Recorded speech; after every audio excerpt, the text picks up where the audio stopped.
57వసారి రక్తదానం చేస్తున్నాను. నాకు దేవుడు బలం ఇచ్చేంత వరకు ఖచ్చితంగా నేను రక్తదానం చేస్తూనే ఉంటాను.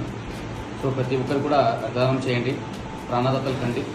సో నాకు సపోర్ట్ చేస్తున్న నా యొక్క డోనర్స్కి, నా యొక్క టీం మెంబర్స్కి అందరికీ కూడా హృదయపూర్వక ధన్యవాదాలండి. నా పుట్టినరోజు సందర్భంగా ప్రతిసారి నేను బ్లడ్ డొనేట్ చేస్తూనే ఉన్నాను. ప్రతి 3 నెలలకు ఒకసారి బ్లడ్ డొనేట్ చేస్తూ అలాగే వేరే వాళ్ళతో కూడా డొనేట్ చేపిస్తూనే ఉన్నాను. సో కర్నూలులో షోయబ్ అంటే ప్రతి ఒక్కరు గుర్తుపడతారు.